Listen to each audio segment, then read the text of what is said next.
Omana inya kapok ka uyo matin bende nation ka jod bura bende sani koro bugo rocho chenro mago mag serikali od bura maduong' ma pacho ka. Gidhongere penjo ni what more can they do? Iparo ni which extent maginyalo chopo kang mane ma bende ginyalo chopo mago mag rocho chenro mag serikal. Gipacha paro ni parliament koso od bura kaka iwacho gi dholuo ochopo kama koro onge gima ginyatimo manyabwogo kaka jopiny. Ne nitie ndalo mane wan gi jok manopuodhi to people manobedo respected ahinya e od bura.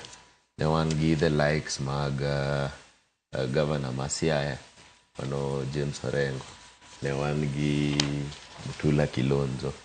Ne wan gi jok manopuodho ahinya e Kenya ka. Sani wasedok kama wan gi joma bangum.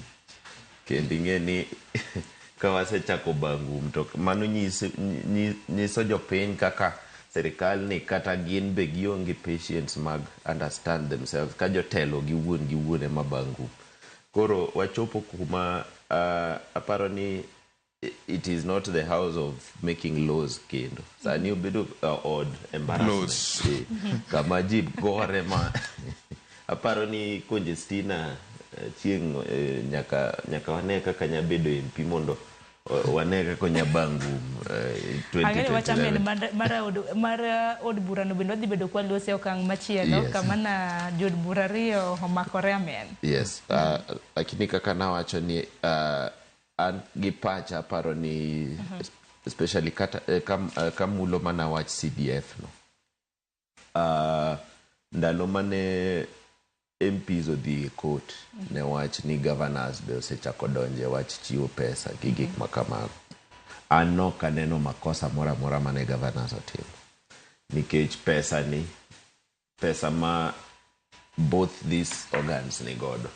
Ma pesa ma jopiny, magi taxpayers money. To kadok ne jopiny makelo dongruok wuon no. To onge shida mora. Lakini gimomiyo MPs nokelo wach gi gini en ni ne giwinjo ing'e ni CDF kaka ne wawacho cha. CDF no ema wabunge wacho ni gitimo godo development kiwuon. Koro ka gavana obiro to kelo pesa moro michiwo ne jopiny.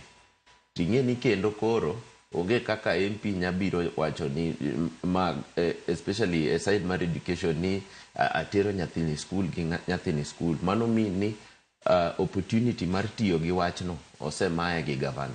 Koro mane momiyo ineno ni jo MPs ok dwa wach ni governors bedo involved especially gi wach ni gichiwo godo pesa ne jopiny. Mane manya wacho ne wachno.